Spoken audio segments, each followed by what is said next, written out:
নারীকে বোঝা না বোঝা? আমার মনে হয় আমি পুরুষের চেয়ে নারীকে ভালো বুঝি। আমার অভিজ্ঞতা বলছে নারী কবিতার মতো, পুরুষ নিছক গদ্য। গদ্য এবং কবিতার মধ্যে পার্থক্য কি? আমার কাছে গদ্য হচ্ছে পড়ার পর তার একটা অর্থ বুঝে ফেলা এবং সেখানেই তার কাজ শেষ। কিন্তু কবিতা তা নয়। কবিতা হচ্ছে পড়ার পর অর্থ নয়, বরং তার অর্থোত্তর অনুভূতির ভেতর ঢুকে তাতে সাঁতার কাটতে থাকা। কবিতা অনিঃশেষ অনির্বাচনীয়তার সঙ্গী করে এবং এক নিরুদ্দেশ যাত্রায় ঠেলে দেয়। গদ্য হচ্ছে ফুলের শয্যা, দলবৃতি, পরাগদণ্ডের রেণুসমূহ, আর কবিতা হচ্ছে ফুলের সুবাস।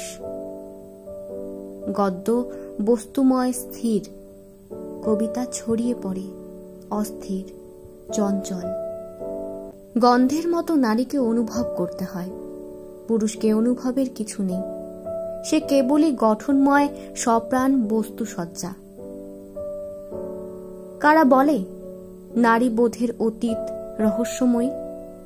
যারা নারীকে সামান্য অনুভব করার বদলে দমন করতে চায় তারা কেবল বোঝে নারী তার দাস হয়ে থাকুক, তার কথায় উঠুক বসুক। এর সামান্য ব্যতয় ঘটলেই তার ভাগ্যে জোটে না উপাধি। মধ্যযুগে নারীদের ডাইনি উপাধি দিয়ে তাদের নির্মমভাবে হত্যা করেছে। শুধু তাই নয়, নারী পুরুষের চেয়ে প্রজ্ঞায় ছাড়িয়ে গেলে তাকেও হত্যা করেছে। বিজ্ঞানী হাইপেশিয়াকে হত্যা করেছে। খনার জিভ কেটে নিয়েছে যেন সে কথা বলতে না পারে, কারণ লোক কৃষি বিজ্ঞানী হিসেবে খনা অন্য পুরুষদেরকে ছাড়িয়ে গেছিল। নারী তার স্বাতন্ত্র্য নিয়ে মাথা উঁচু করলেই তার বিরুদ্ধে পুরুষ ঝাঁপিয়ে পড়েছে এবং তার এই দমন নীতিকে যুক্তিশালী বলে প্রতিষ্ঠা করতে বিভিন্ন অপবাদ দিয়েছে। এই অপবাদের একটি হচ্ছে নারীকে বোঝা যায় না। এমনকি তারা এমনও বলেছে যে নারীকে দেবতাও বুঝতে পারে না, যে দেবতা হেন কিছু নেই যে বোঝে না। আসলে এই দেবতা কার? এরা পুরুষ। পৃথিবীতে যত ধর্মগ্রন্থ আছে তার আসল উদ্দেশ্য নারীকে অধীনস্থ করা। দমন করার ছল হিসেবে শুধু তাকে তিরস্কার করেছে তা নয়, তাকে প্রশংসাও করেছে।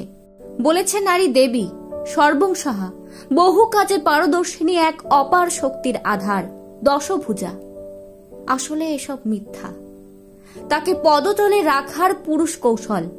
যে নারী এসব ছল বুঝে ফেলেছে, অমনি পুরুষ তাকে মিথ্যে অপবাদ দিয়ে শাস্তির বিধান করেছে।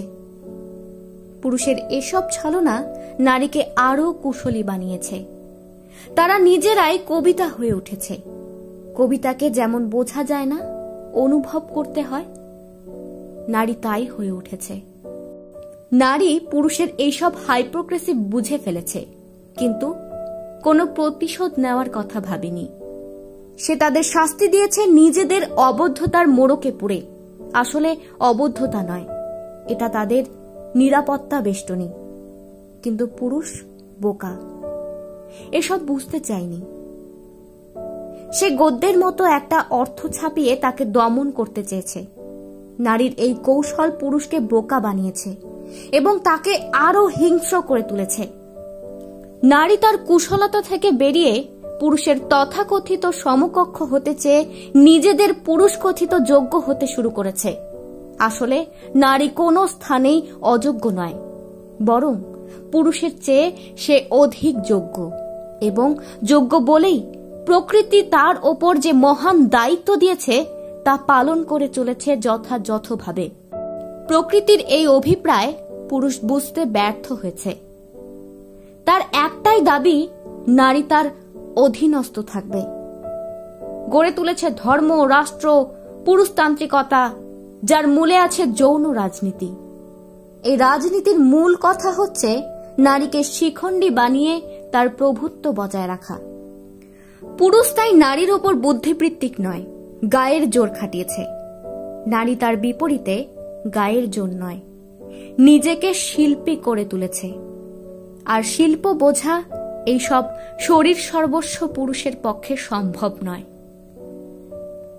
নারীর মনোজগৎ বুঝতে হলে তার শরীরকে বুঝতে হয়, কারণ শরীর তার অনন্য শারীরবৃত্তীয় বৈশিষ্ট্য দ্বারা চালিত হয়।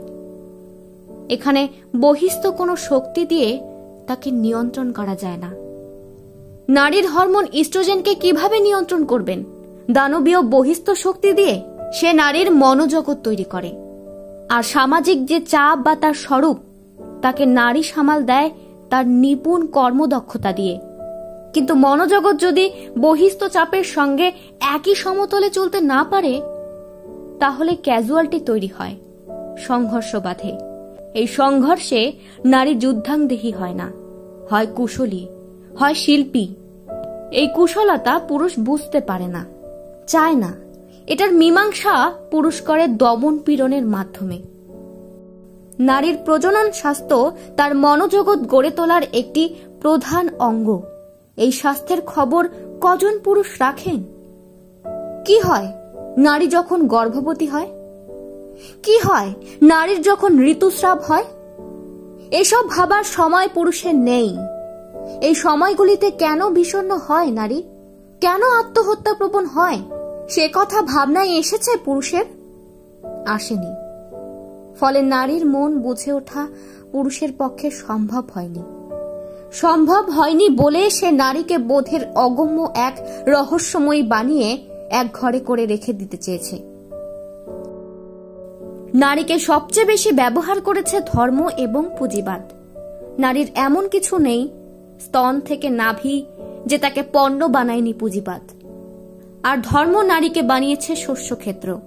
সন্তান জন্ম দেওয়া আর যৌন সামগ্রী ছাড়া আর কিচ্ছু ভাবেনি ধর্ম। উত্তরাধিকার পেয়ে গেলে নারীকে ছুঁড়ে ফেলতে 1 সেকেন্ড সময় নেয়নি সে। সব ঝক্কি সামলেছে নারী, কিন্তু পেয়েছে সে শূন্য। পুঁজিবাদ গৃহে এবং বাইরে উভয় স্থানেই নারীকে পণ্য বানিয়ে ছেড়ে দিয়েছে, কিন্তু তার মজুরি দিতে কার্পণ্য করেছে। ব্যবহার করেছে 16 আনা, কিন্তু বিনিময়ে দিয়েছে সামান্য। একজন পুঁজিপতি যেমন তার কেনা শ্রমিককে শোষণ করে, নারীকে করে সবাই মিলে। ফলে নারীর মনোজগৎ নির্মিত হয়েছে একদিকে প্রকৃতির বৈশিষ্ট্য এবং সামাজিক শোষণ নিপীড়নের মিথস্ক্রিয়ায়। পুরুষের পক্ষে এই জটিল মনস্তত্ত্ব বোঝা সম্ভব হয়নি। তার কারণ সে বুঝতে চায়নি।